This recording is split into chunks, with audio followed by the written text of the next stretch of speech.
My name is Renata Cole. I am 29 years old, and 4 years ago, the week after my father's funeral, my aunt sat across from me at his kitchen table, took both my hands in hers, and said, "Let me handle the pension paperwork, sweetheart. You've got enough on your plate. You just sign where I tell you to sign."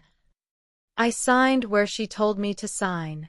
I signed a lot of things that week: the funeral home's forms, the life insurance claim, a stack of documents from my father's union that I barely looked at, because I was 25 years old, in the middle of my second year of nursing school, and my father, my only parent, the man who had raised me alone since I was 6, had just died of a heart attack at 58, 3 years before he was due to retire from 31 years on the line at a regional freight depot.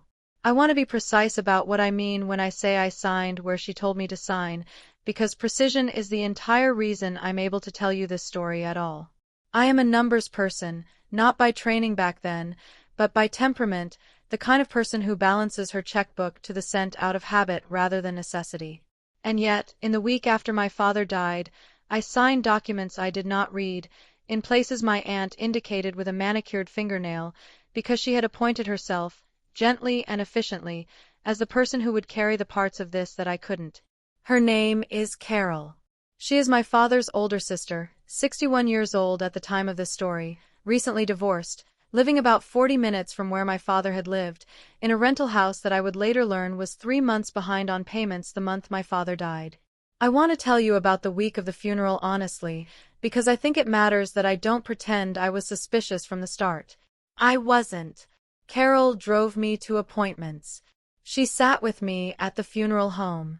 She made the calls to the union pension office that I couldn't bring myself to make, because every time I picked up the phone to talk about my father's survivor benefits, I had to say the words, "My father is deceased," out loud to a stranger, and I could not do it without my voice breaking. Carol could do it. She did it for me, repeatedly, patiently, and at the time I thought it was one of the kindest things anyone had ever done for me. "You're not ready to deal with money right now," she told me, more than once, in the months that followed. "Let me hold on to things until you're through school. You've got enough to carry." And I let her. Not because I was naive, though I was in some ways, but because grief takes a specific kind of bandwidth away from you, the bandwidth you'd normally use to ask follow-up questions, to wonder why a survivor annuity required quarterly recertification forms, to notice that the certified mail Carol occasionally mentioned receiving on my behalf from the pension administrator never seemed to involve me actually seeing the documents. For 4 years, I finished nursing school. I started working, first as a new graduate on a busy medical floor, then, after 18 months, in the emergency department, the work I'd actually wanted to do since I was a teenager, watching my father's co-workers carry him out of the depot on a stretcher after his first, smaller cardiac event, 2 years before the one that killed him. I worked. I paid my own rent, on my own modest apartment, on my own nursing salary, which in those early years was not large. I want to be honest. There were months when I was tight. Not desperate. I never missed a payment, never went without food, but tight, in the ordinary way that new nurses with student loans are tight. And the entire time, 4 years, I believed that whatever my father's pension survivor benefits amounted to, I genuinely did not know the figure, because I had never asked, because Carol had told me, gently, every time it came up, that she was keeping it safe until I was settled, was sitting somewhere, accumulating, waiting for the day Carol decided I was ready. The letter that changed everything arrived on a Tuesday in October, 4 years and 2 months after my father's funeral. It came to my apartment, not Carol's house, my apartment, which was itself unusual, because in 4 years I could not recall ever receiving a single piece of mail related to my father's pension at my own address. The envelope was from the pension administration office of my father's former union local, and it was addressed to me, Renata Cole, at my current apartment, which meant someone, the pension office itself, as it turned out, had recently updated my mailing address in their system, for reasons I would only understand a little later. I opened it standing at my kitchen counter, the way you open most mail, without much ceremony. It was a notice, the kind of routine administrative notice that government and union pension offices send periodically, informing me that the union's pension fund was transitioning to a new third-party administrator the following year, and that as part of the transition, all surviving beneficiaries were being sent a summary statement of their account activity for the prior 4 years, for your records, and to verify accuracy ahead of the system migration. Attached was a printed summary. 4 years of activity, month by month, on an account I had never seen a statement for in my life. I want you to understand what I felt reading that summary, because I think it's important, and because I think a lot of people who've been in a similar position will recognize it. It was not, at first, anger.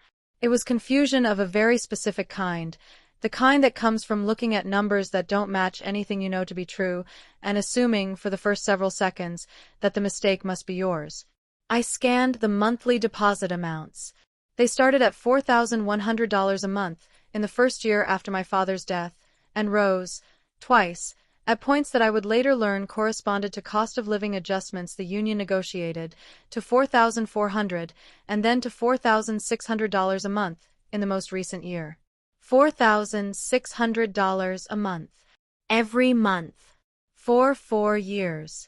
I did the arithmetic standing at my counter, the way I do arithmetic at work when a medication dose doesn't look right and I need to check it twice before I say anything to anyone. 4 years, with the increases factored in, came to a figure just under $190,000. I had never seen a dollar of it.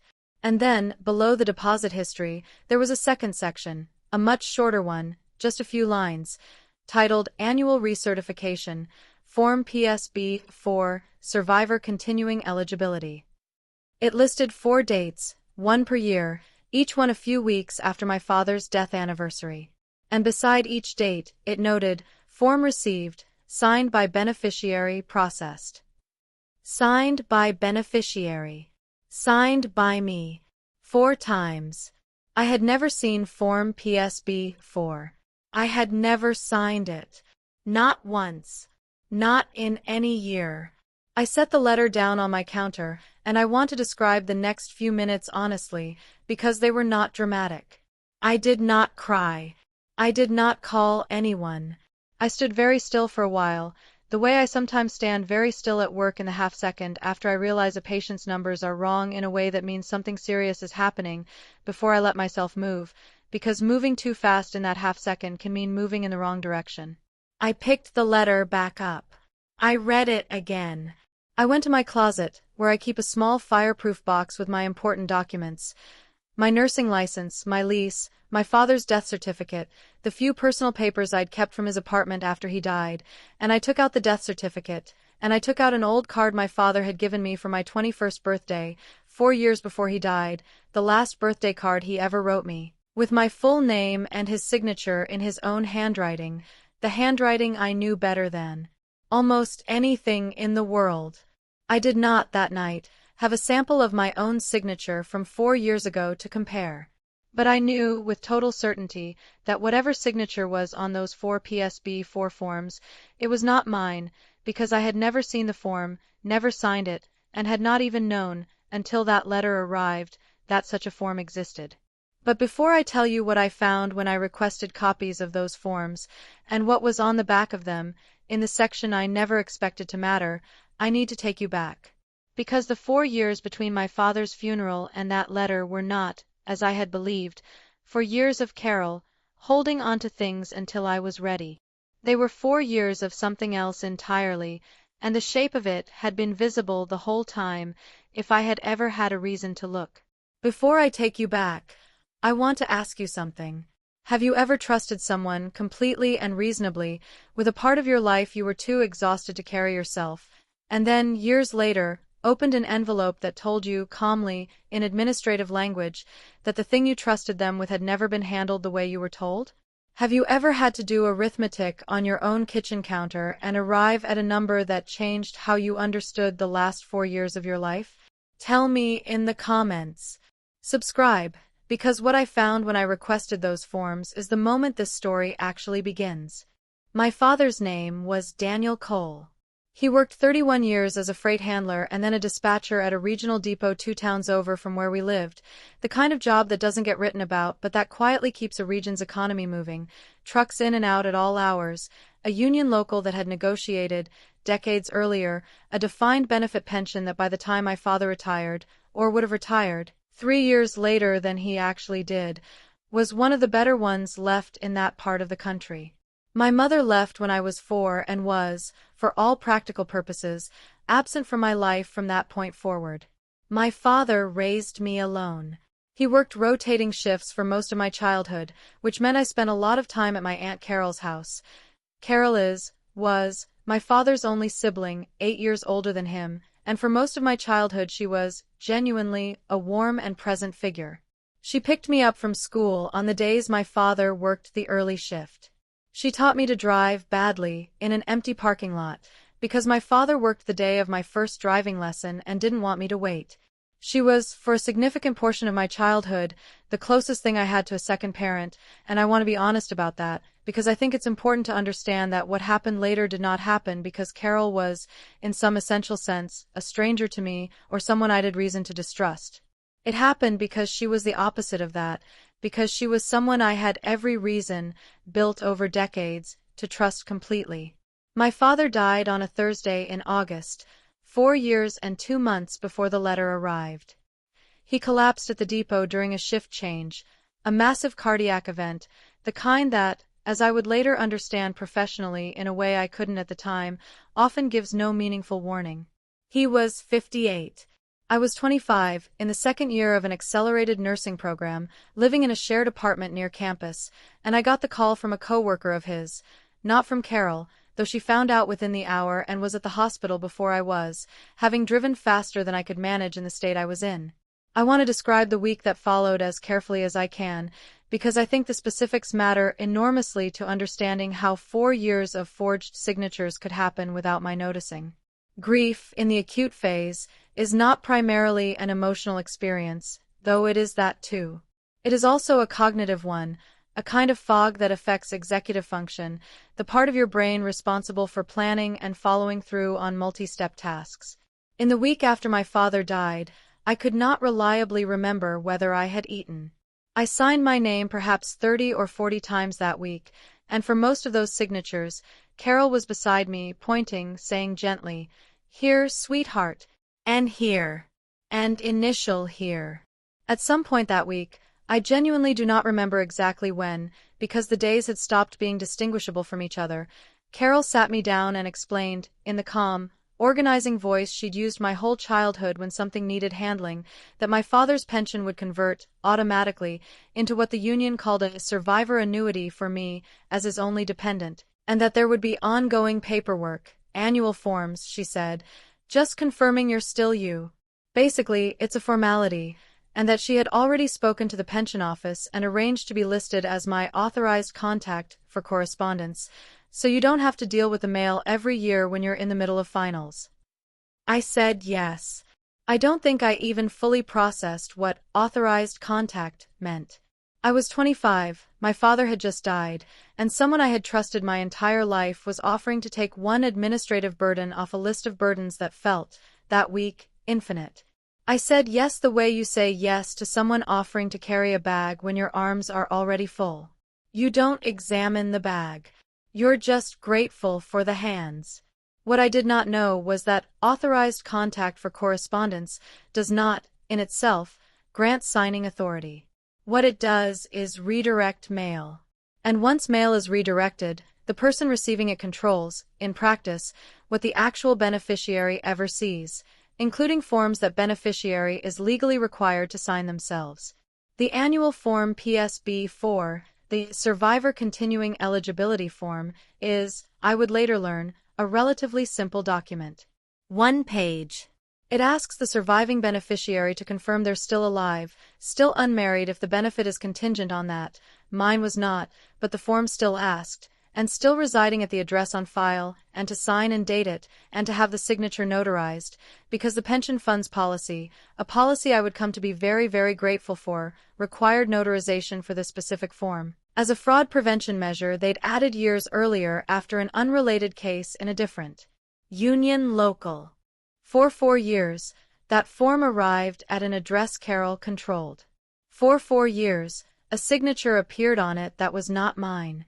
And for 4 years that signature was notarized, which meant, somewhere, there was a notary public who had stamped and signed an acknowledgement that they had witnessed Renata Cole sign that document, in person, for separate times. I had never met that notary. Not once. I think about the version of myself from those 4 years often now, working double shifts, studying for boards, eventually nights in the emergency department, paying rent on a budget that left very little slack, and never once thinking to ask, where exactly is my father's pension money? I don't think that version of myself was foolish. I think she was exhausted and grieving and had been handed a story that required no further action from her. That story was, itself, the mechanism. Not a lie told once, but a posture maintained for 4 years. You don't need to worry about this. I've got it. You're not ready. You're not ready is a sentence that, said often enough by someone you trust, stops sounding like a statement about you and starts sounding like a fact about the world. It took an envelope addressed to my own apartment, generated by a transition I had nothing to do with, to break that sentence open. The morning after the letter arrived, I called the Pension Administration office, the same one whose letterhead was on the envelope. I want to describe this call carefully because the person I spoke to, a woman named Adele, in the Member Services Department, turned out to be, without either of us knowing it at the time, the first domino. I told Adele I'd received the transition notice and the 4-year summary, and that I had a question about the annual eligibility forms listed on it. Specifically, I said, choosing my words carefully, that I wanted copies of the actual signed forms for my records, since the system is changing and I want to make sure everything on my end matches what you have. Adele said that was a completely normal request. People often wanted copies for their records during a transition, and that she could mail me copies of all 4 PSB-4 forms on file, along with the notary acknowledgement pages, within 5 to 7 business days. She also mentioned, almost as an aside, something that I wrote down immediately and have thought about many times since. I do see there's an authorized correspondence contact on the account, a Carol Cole. Would you like copies sent to that address as well, or just to you? Just to me, I said. At the address you have for me now. Not the other address. No problem, Adele said. I'll note that the correspondence preference is being updated to beneficiary direct going forward too, if that's what you'd like. Yes, I said. Please. I didn't say anything more than that. No suspicion, no accusation, nothing beyond a records request. Some part of me, the part that's spent years reading lab values and knowing a single abnormal number can mean a dozen different things, understood I didn't yet know enough to act on anything. I had a summary that didn't match my memory. I had no proof yet. And the worst thing I could do, if my suspicion turned out correct, was alert anyone before I understood the full shape of what I was looking at. The forms arrived 8 days later. 4 single sheets, each one a photocopy of the original PSB-4, with a notary acknowledgement stamped at the bottom of each. I want to walk you through what I saw, because each piece, individually, might have meant little, but together, they told a story that was impossible to misread. The signature on all 4 forms was the same, consistent across all 4 years, which told me whoever signed them had practiced, or simply had a steady, repeatable hand. It was careful, not a wild scrawl. Renata Cole, in a looping cursive close enough to mine that a quick glance might miss it.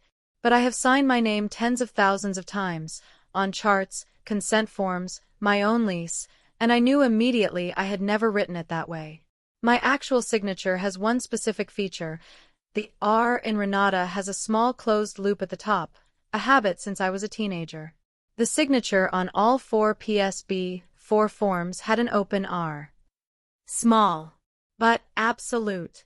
The notary acknowledgement on each form listed the same notary public, a name I did not recognize, Donna Presley, with a commission number and an address for the notarization that was not my address, not Carol's house.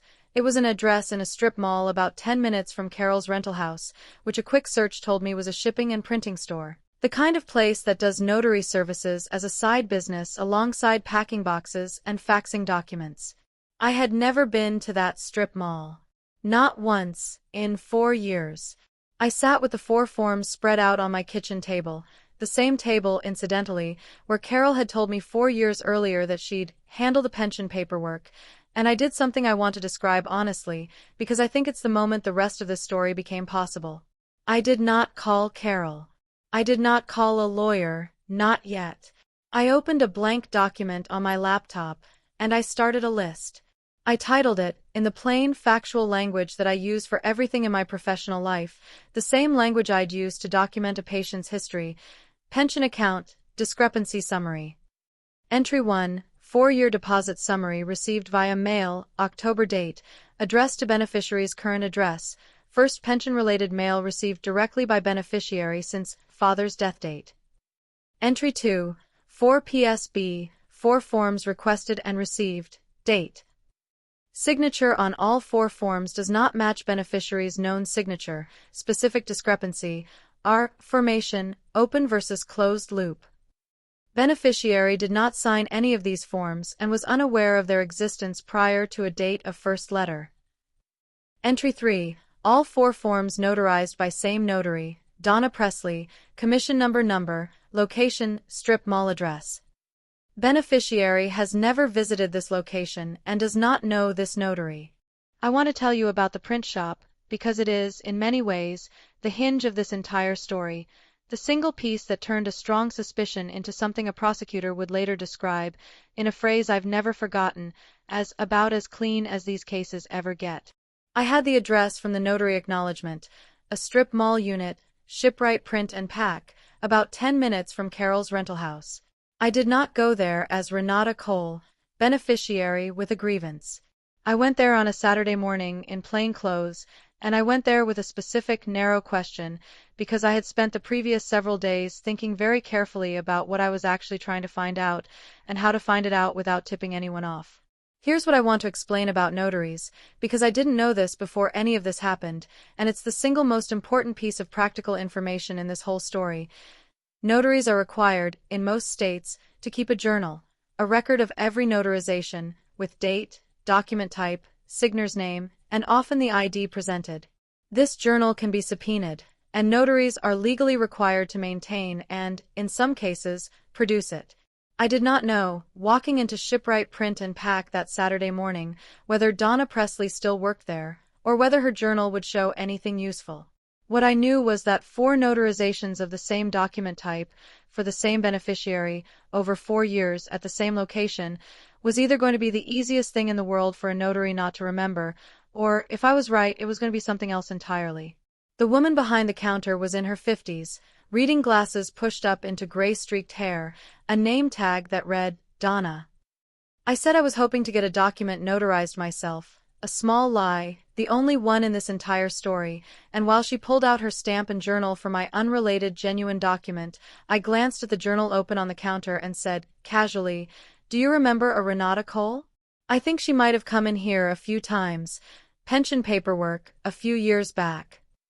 Donna looked up at me, really looked, the kind of look that happens when a name connects to a face in someone's memory, and she said, slowly, "Renata Cole. Yeah, actually, funny, I do remember that one. Not you, though." She paused. "Older lady used to bring those in. Every year, around the same time. Said her niece worked nights and couldn't make it in, so she'd bring the paperwork pre-signed and just needed it notarized for the file. I remember because technically that's not really how it's supposed to work. The signer's supposed to be present, but she had ID for her, some kind of authorization letter, and it was the same lady every year, and honestly," Donna shrugged, not unkindly, just honestly, "it's a print shop. People bring stuff in pre-signed all the time, and we're not exactly running a courtroom back here. I should have been stricter about it, probably. I remember thinking that, actually, the second or third time. I want to describe what I felt in that moment, because it was not triumph. It was something closer to a strange, heavy relief. The relief of a thing you already knew being said out loud by someone with no stake in saying it, someone who had no idea what those words meant to the person standing across the counter from her. Do you still have records of that? The journal entries? I asked, as evenly as I could. Should do, Donna said. We're supposed to keep those for years. State requirement. Why, is something wrong? I'm Renata Cole, I said. I never came in here. Not once. I never signed those forms, and I never authorized anyone to bring them in for me. Donna went very still. I watched her do something I recognized, because I do it myself, in a different context, multiple times a day at work.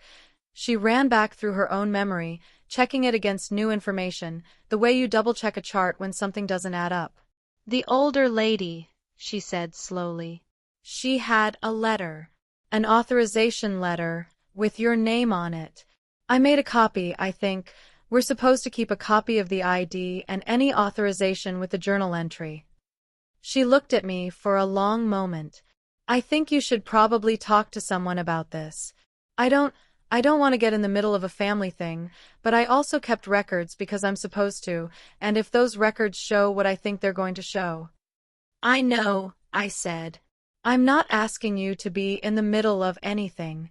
I just need to know what's actually in your records. That's all. Whatever it is.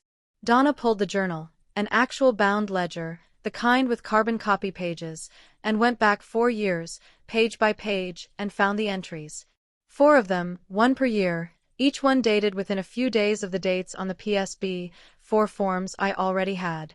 Each entry listed Renata Cole as the signer, PSB 4 pension form as the document type, and, this was the part that mattered most, a notation in the ID presented column that read, every single year, the same way, ID not presented in person, signer not present, authorization letter on file, copy attached. Donna had, dutifully, exactly as required, attached a photocopy to each journal entry. 4 photocopies. Each one a copy of a typed letter on no letterhead that read approximately the same thing each year, with minor date changes. To whom it may concern, I, Renata Cole, authorize my aunt, Carol Cole, to bring my pre-signed pension paperwork to your office for notarization on my behalf, as I am unable to attend in person due to my work schedule. Thank you for your assistance. Signed, Renata Cole, followed by the same forged signature, the open R, that was on the PSB 4 forms themselves. 4 letters. Each one typed. Each one signed with my forged name. Each one explicitly, in writing, instructing a notary to notarize a signature without the signer present, which meant that even Donna's well-intentioned, if technically improper, accommodation had been built on a document that was itself part of the forgery. Carol had not just forged my signature on the pension forms. She had forged a separate document, a letter, specifically designed to get around the rule that would otherwise have required my actual presence, and had done it 4 times, once a year, with small variations like someone updating a template. Can I get copies of these? I asked. My voice, I remember, came out steady. I was proud of that, later, in a way that felt strange to be proud of. Yeah, Donna said quietly. Yeah, of course. I'm really sorry. I should have called the office, or something, back then. You didn't do anything wrong, I said, and I meant it. You wrote down exactly what happened every single time, for 4 years, even when it would have been easier not to. That's the only reason I know what actually happened. Please don't apologize for that. I left Shipwright Print and Pack with copies of 4 journal entries and 4 forged authorization letters, on top of the 4 forged PSB, 4 forms, and the bank account information I already had. I sat in my car in the strip mall parking lot for a long time before I drove home. Not crying. Just sitting the way you sit after a long shift, when the adrenaline that got you through it finally has nowhere left to go. That evening, I called a lawyer for the first time. I want to ask you something. Have you ever followed a thread, one small, specific question, to a person who had absolutely no reason to lie to you, and had it confirm, in 5 minutes, something you'd spent weeks afraid to fully believe? Have you ever met someone who, just by doing their job properly, year after year, without ever knowing why it mattered, became the reason the truth was provable at all? Tell me in the comments. And subscribe if you haven't, because the next chapter is where I decided what to actually do with everything I now had. The lawyer's name was Preeti Nair. She worked primarily in elder law and estate disputes, which was not exactly what I needed. I was not elderly, and there was no estate dispute in the traditional sense, but a friend from nursing school had used her for a family matter and described her as the kind of person who explains things instead of just billing for them, which turned out to be exactly right. I told Preeti everything, in the order I'd assembled it. The 4-year summary, the mismatched signatures, the bank account in Carol's name, the print shop, the journal, the forged authorization letters. I'd organized it into a binder by that point. I'd started calling it that in my head, the binder, though it was really just a 3-ring folder with labeled tabs, one per category of evidence, each item dated and noted, the same instinct that had made me start a discrepancy summary document on the first night, now grown into something much larger. Preeti listened for a long time without interrupting. When I finished, she was quiet for a moment, and then she said something I've thought about often since. Renata, I want to tell you 2 things, and I want you to hear both of them clearly, because I think you're the kind of person who's going to want to act fast once you understand the first one, and the second one is the reason you shouldn't. Okay, I said. The first thing is, what you've described is not a gray area. Forging a beneficiary's signature on a federal or union pension document, and forging a supporting authorization letter to obtain fraudulent notarization in order to redirect benefit payments into an account the forger controls, that's not a family dispute with legal dimensions. That's mail fraud at minimum, and depending on how the pension fund is structured, it may also implicate federal benefit fraud statutes, because many union pension funds of this type are regulated under federal law.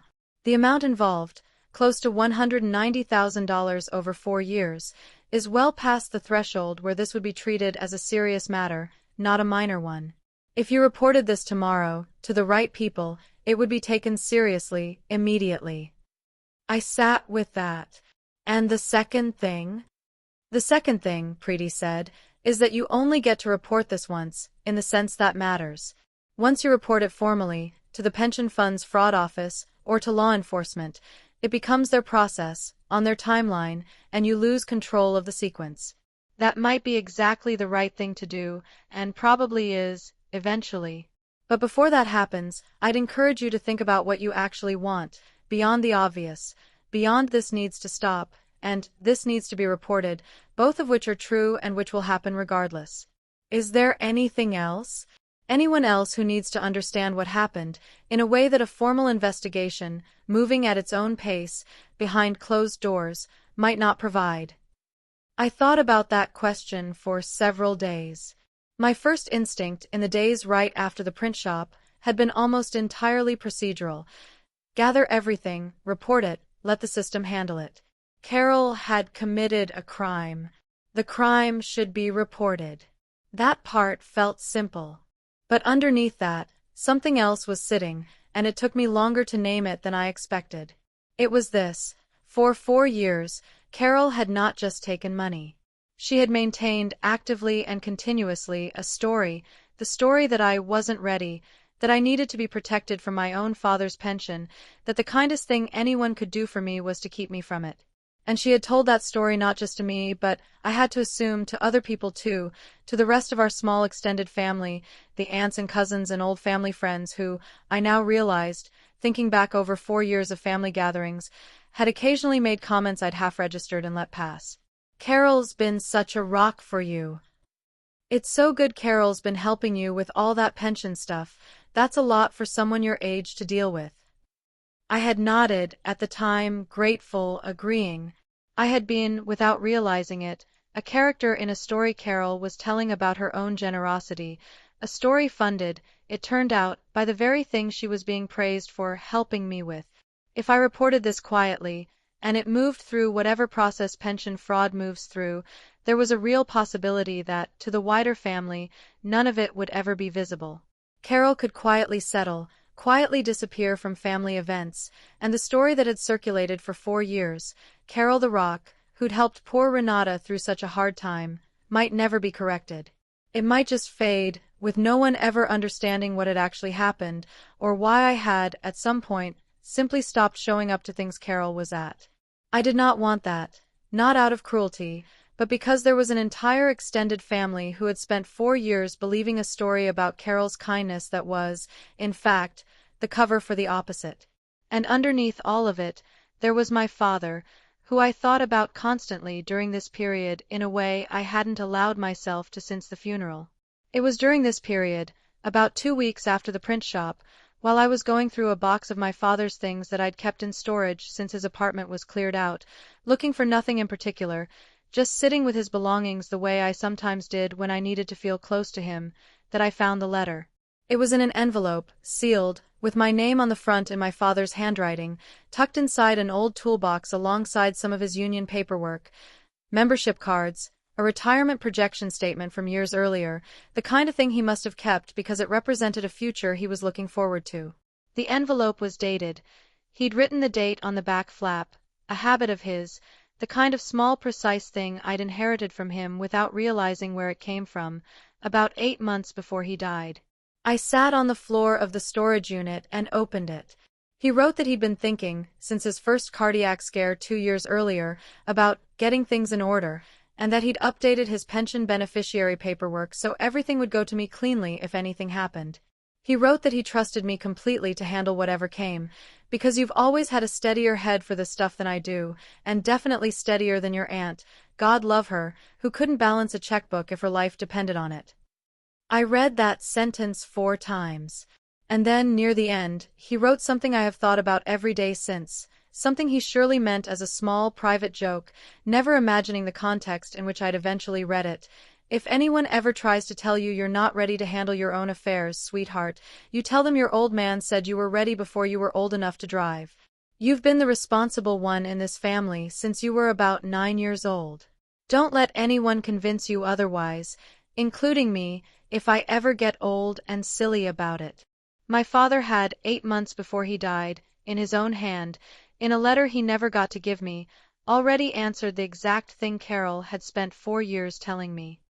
He had written, without ever knowing he was doing it, the single sentence that dismantled the entire foundation of what came next. I made a decision, sitting on that floor, that I have not regretted since. I was going to report everything, formally, completely, through the proper channels, exactly as Preeti had described. That part was not optional, and I never considered making it optional. But before that process began in earnest, while it was still, technically, in the early gathering information phase, before any formal notice would go out to Carol, there was going to be one evening with the family where the truth was simply visible. Not as an accusation I made, as a set of facts in order that people could see for themselves. And as it happened, there was already an evening like that, scheduled 6 weeks out.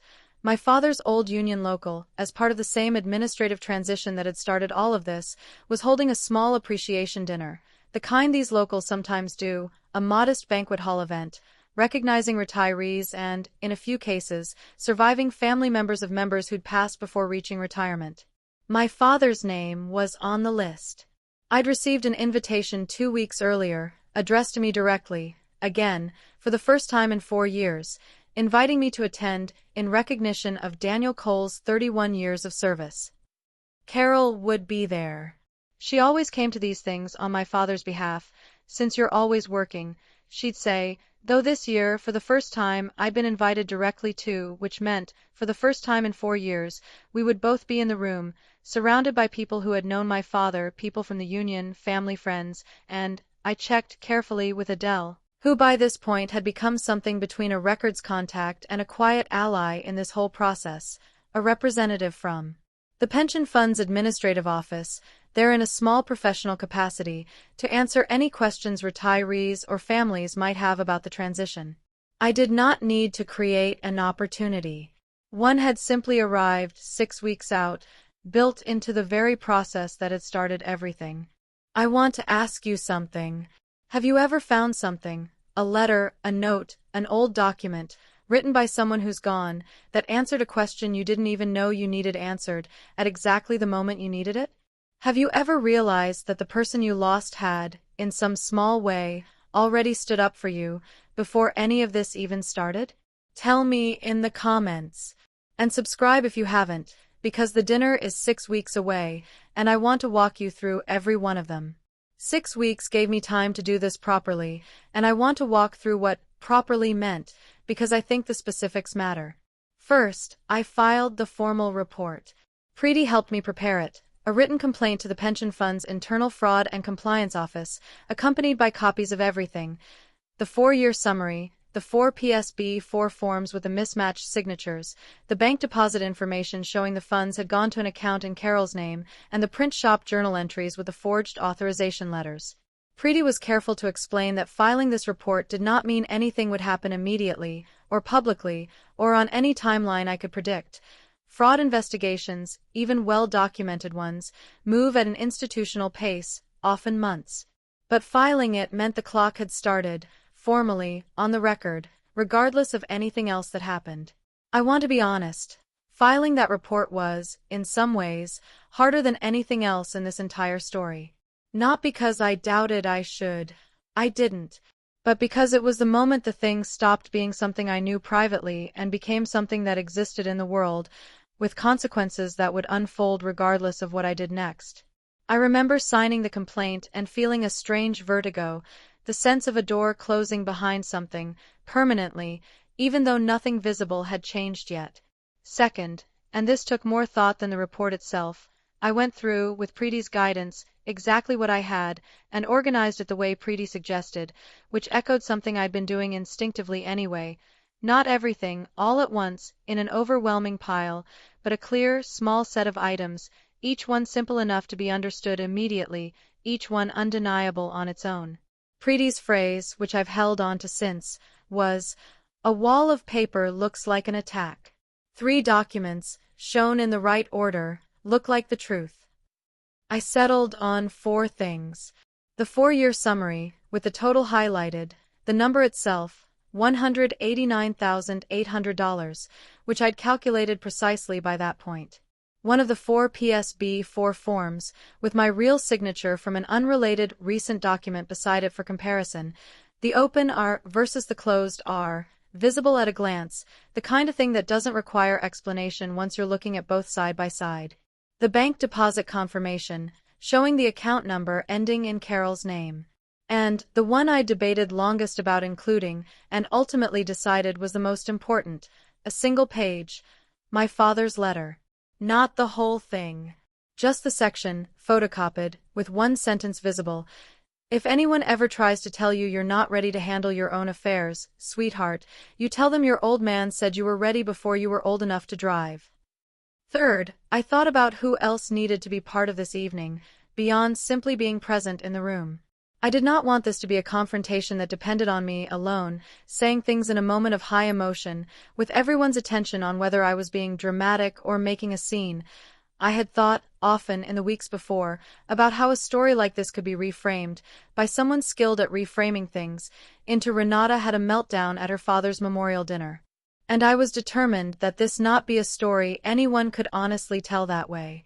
So I called the pension fund's local representative, the same office Adele worked in, though Adele herself wasn't the one attending, and explained, carefully and factually, that I had an active fraud complaint on file regarding my father's survivor benefits, that the individual involved would likely be present at the appreciation dinner, and that I wanted to know whether it would be appropriate, and whether someone from their office would be willing to briefly and privately confirm, if I asked, in a quiet moment, away from the main event, the basic facts already on record, that a complaint had been filed, and that the account information matched what I described. Not an accusation. Not a public statement. Just confirmation, from a neutral source, if needed. The representative, a man named Oscar, was cautious, as expected. Pension funds are careful about anything that could look like taking sides in an active investigation. But he said something that mattered. "I can't make any statement about an ongoing investigation or confirm details about another individual's accounts. But if you have questions about your own account or the status of a complaint you filed, I can speak to that, any time, including at the dinner." That's standard. Beneficiaries are entitled to information about their own benefits. That was enough.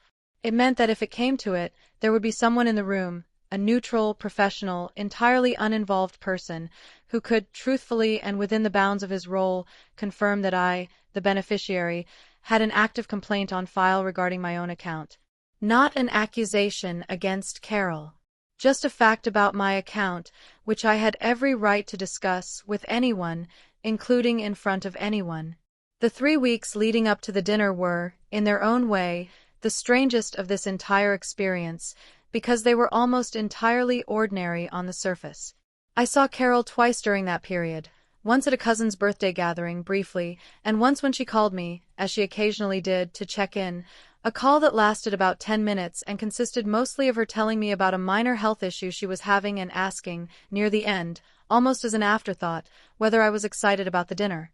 "Your dad would have loved this, you know," she said. 31 years. They don't do this for everyone. I said yes, I was looking forward to it. And I want to be honest, some part of that was true. I was looking forward to an evening honoring my father's 31 years of work, surrounded by people who had known him. That part of the evening was real, and I held on to it carefully throughout, because I did not want what was coming to overwrite it. My father deserved that recognition, regardless of anything else happening that night, and I was determined that the evening would still, somehow, be primarily about him. During those calls and that birthday gathering, I want to describe what I felt, because I think it's important. I did not feel anger in the way I might have expected to. I felt something more like the strange, suspended calm I sometimes feel at work in the minutes before a particularly difficult conversation with a patient's family, the calm that comes not from not caring, but from having already done everything that can be done in advance, so that what's left is simply showing up and being present, and letting the facts do what facts do. I did notice one thing, during the cousin's birthday gathering, that I've thought about since. At one point, an aunt, not Carol, a different aunt, my father's cousin, actually, an older woman named Phyllis who'd known my father since childhood, mentioned kindly that she'd heard the pension fund was going through some changes, and asked whether that affected the arrangement Carol's had going with managing things for you. I said carefully that things were actually being sorted out now, finally. I'm taking it over myself going forward, which was true, and which Phyllis received with a warm, unsuspecting nod. "Oh, good, you're settled enough for that now, that's wonderful," and Carol, who was a few feet away and within easy earshot, said nothing, and did not look at me, and I noted, mentally, the way you note a vital sign that's just slightly off. She heard that. She knows what sorted out could mean. And she said nothing, because saying anything would have required acknowledging a conversation she'd rather not have, in front of Phyllis, at a birthday party. I went home that night and added one more thing to my folder, not evidence exactly, but a note to myself, the kind of note I sometimes leave for the next shift's nurse, a small flag for whoever picks this up next. Carol is aware something has changed. Has not asked directly. Likely hoping it resolves quietly before the dinner. It did not resolve quietly before the dinner. The dinner was in 9 days. I want to ask you something. Have you ever spent the weeks before something important behaving almost entirely normally, having ordinary conversations, attending ordinary gatherings, while carrying, quietly, the knowledge of something that was about to change everything? Have you ever watched someone you once trusted completely realize, in small flickers, that something had shifted, without either of you saying so out loud? Tell me in the comments. And subscribe if you haven't, because the dinner is next, and I want to walk you through all of it. The banquet hall was the kind of place these events always happen in: beige walls, round tables with white cloths, a podium near a screen that cycled through photos of retirees in their work clothes from decades ago, including, I noticed when it cycled past, a photo of my father, maybe 30 years old in the picture, standing in front of a freight truck, squinting into the sun. I sat at a table near the front, with Phyllis and a few other relatives and family friends, about a dozen people who had known my father, several of whom I hadn't seen since the funeral. Carol arrived a little later, in a dress I recognized, and made her way around the room the way she always did at these things, warm, greeting people, the picture of someone who belonged there, who'd earned her place there through years of quiet support of her brother's family. She sat 2 seats away from me. The formal program was short, a few words from a union official about the retirees being honored that year, a slideshow, and then, toward the end, a portion recognizing members who had passed away before reaching retirement, including my father. The official said a few warm general things about 31 years of service, and then said something I hadn't expected, though I shouldn't have been surprised, given that I'd been added to the invitation list directly for the first time. "And we're glad to have Daniel's daughter Renata with us tonight. Renata, would you like to say a few words about your dad? I had not planned this. I want to be honest about that. But I stood up, and I want to tell you what I said, because it was entirely true, and entirely about my father, and it was only afterward, only because of what I'd brought with me, in a slim folder I'd set on the table, the same folder Preeti and I had assembled, that it became something else too. I talked about my father for about 2 minutes. I talked about the early shifts, and how he never complained about them. I talked about how he taught me, when I was small, to check a tire's tread with a coin, and how to back a car into a tight space by watching the mirrors, not turning around. Small, practical things, the kind of things that, I said, I didn't realize until much later were also just how he showed love. By making sure I'd know how to do things myself. And then I said, I found a letter from him a few weeks ago. He wrote it about 8 months before he died, and I never got to read it until recently. I'd like to read just one line from it, if that's all right, because I think it says something about who he was, better than I can. I read the line. If anyone ever tries to tell you you're not ready to handle your own affairs, sweetheart, you tell them your old man said you were ready before you were old enough to drive. I want to describe the room in that moment because it mattered. It was, to almost everyone there, simply a moving line from a father to a daughter, the kind of thing that gets a soft, warm reaction at an event like this, a few people dabbing their eyes, a general murmur of feeling. And it was that. I meant every word of it that way, and I still do. But I looked, as I said it, at Carol, not dramatically, not even for very long, just a glance, the kind anyone might give anyone during a speech, and I watched her face do something I will remember for a long time. She had heard, I think, in that single sentence, something that almost no one else in the room could hear, not just a father's love for his daughter, but the precise, specific dismantling of the exact phrase she had used, for 4 years, to justify everything. I sat back down. The program continued. A few more retirees were recognized. And then, during the reception afterward, people moving between tables, coffee being poured, the ordinary unwinding of an event like this, I did the thing I had planned, the thing the entire 6 weeks had been building toward, and I want to be precise about how small and how quiet it actually was. I asked Carol if she'd step outside with me for a moment. Just for a minute, I want to talk to you about something. Not in front of everyone. Not as a scene. Just the two of us, in the hallway outside the banquet room, where the noise of the reception was a low hum behind a closed door. I opened the folder. I did not raise my voice. I showed her, one at a time, the 4 things I'd prepared. The summary, with the total circled. The PSB 4 form, beside a recent document with my actual signature. The open R, the closed R, side by side. The bank deposit confirmation. And last, the photocopy of my father's letter, the same line I just read aloud, now in her hands, in his handwriting. I know about the print shop, I said.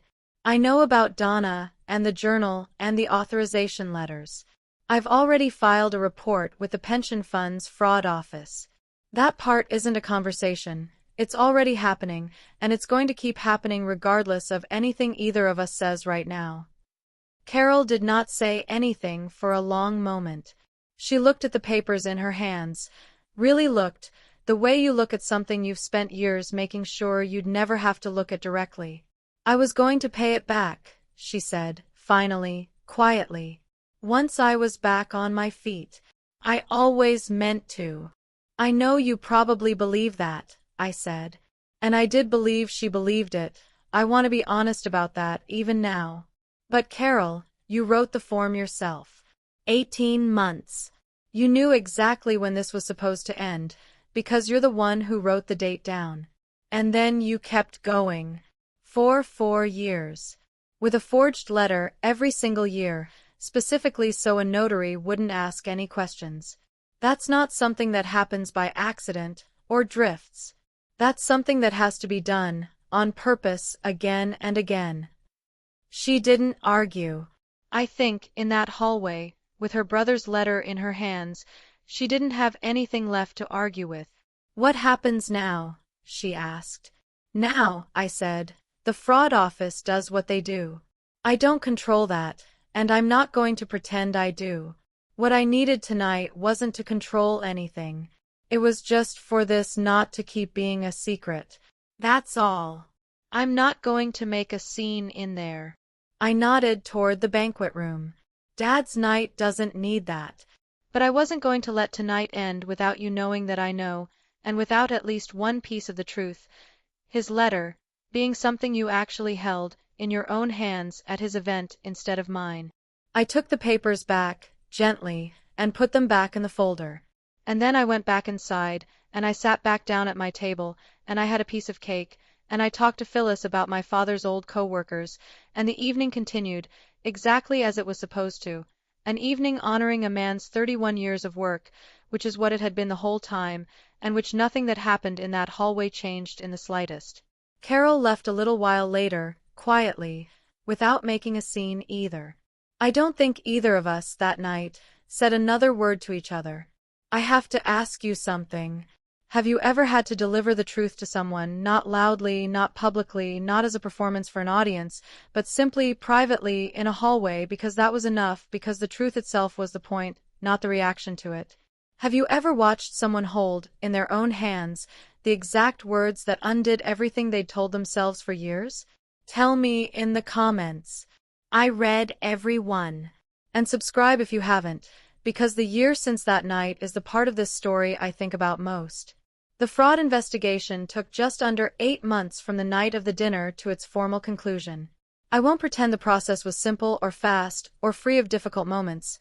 It involved, at various points, a formal interview with an investigator from the pension fund's office, a referral to a state agency once the amounts and the pattern were confirmed, and eventually a restitution agreement, secured against Carol's modest assets and a portion of her own future income, structured over several years.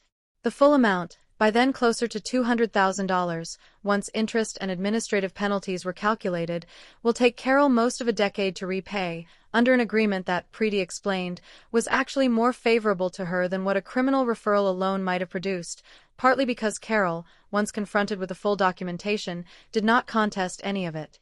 She signed everything. I think, in the end, having it simply be over, even an over that would take years to actually conclude, was something close to a relief for her too, in whatever complicated way that's possible. I do not see Carol anymore, in any regular sense. We have not had a conversation since that hallway. I know, through Phyllis and a few other relatives, that she moved to a smaller place, that she's working again, part-time, at 62, in a way she hadn't needed to for years, funded, of course, by money that should have always been mine. I feel, when I hear updates like this, less than I expected to feel. Not satisfaction, exactly. Something closer to the feeling at the end of a long shift when a difficult case finally resolves. Not happiness, just the quiet sense that something that needed to happen, happened, and now there's space for the next thing. The wider family found out, gradually, the way these things do, not from any announcement I made, but from the simple, unavoidable fact that an investigation involving a pension fund generates paperwork, and paperwork generates questions, and questions, in a family as small and connected as mine, eventually generate answers. Phyllis was the one who, a few months after the dinner, finally asked me directly, gently, carefully, what had actually happened. I told her. All of it, plainly, the way I'd tell a colleague about a case. She was quiet for a long time, and then she said something I've held on to. Your dad used to say you had the most sense of anyone in this family, even when you were tiny.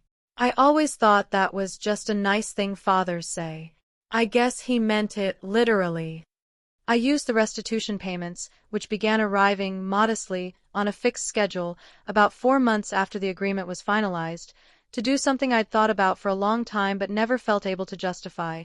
I went back to school part-time for a nurse practitioner program, the same kind of advanced practice credential that, 4 years earlier, in one of the forged letters Carol had written in my name, she had told my father I was supposedly already pursuing, using that fictional ambition as the justification for asking him, in my voice, for more money than he was already giving. I think about that often. The lie she told him about why I needed more eventually became something true, on my own terms, paid for by the money that lie had stolen, returned. I framed one thing from this entire experience, and it's the only thing I've framed. It's not the summary, or the forged forms, or anything from the binder. All of that is filed away, in case it's ever needed again, but it doesn't need to be looked at daily. What I framed is a single page, the photocopy of my father's letter, the section with that one line, in his handwriting. It sits on a shelf in my apartment, near a photo of him in front of the freight truck, the same photo that had cycled past on the screen at the dinner. I look at it most mornings, on my way out the door to work. Not because I need reminding of what happened. I don't, not anymore, in the way I once might have. I look at it because it's the truest thing anyone has ever told me about myself, written by someone who knew me better than almost anyone, at a time when he had no idea how much it would eventually matter, or how long it would take to reach me, or what it would end up being used for. You tell them your old man said you were ready before you were old enough to drive. I think often about the 4 years in between, the years I spent believing gently and completely that I wasn't ready for something that had, in fact, always been mine, managed by someone I trusted, who had decided, for reasons that I think were as much about her own desperation as anything else, that my readiness was hers to determine, indefinitely, long past any date either of us had actually agreed to. What I'd say, to anyone listening who recognizes any part of this, the gentle, well-meaning hand that takes something off your plate during the worst weeks of your life and never quite gives it back, is this: gratitude and vigilance are not opposites. You can be deeply, genuinely grateful for help you received when you needed it, and still, eventually, ask the simple question: is this still happening the way it was supposed to? Is there still an end date? And if there was one, who decided it didn't apply anymore, and when? It took an envelope, addressed to my own apartment by accident of an administrative transition, to ask me that question. I'm glad, now, that it did. But I wish I'd asked it myself, years earlier, not out of suspicion, but simply out of the ordinary, healthy habit of checking your own charts, even when someone else has told you kindly that they've already checked them for you. 3 questions, and I mean every one of them. First, is there something in your life right now, a piece of paperwork, an account, an arrangement, that someone else offered to handle during a hard time, with an end date that's long since passed without either of you ever revisiting it? Second, if you went and actually looked at it today, do you think it would still match what you were originally told? And third, is there a version of your own father's letter, something someone who loves you once said, that you've forgotten, that would answer, completely, anyone who ever tells you that you're not ready? Tell me in the comments. I read every single one. If this story gave you something today, permission to check, or just the quiet sense that being grateful and being careful can exist in the same person, please share it with someone who might need it. Subscribe if you haven't. Take care of your own records. And I'll see you in the next one.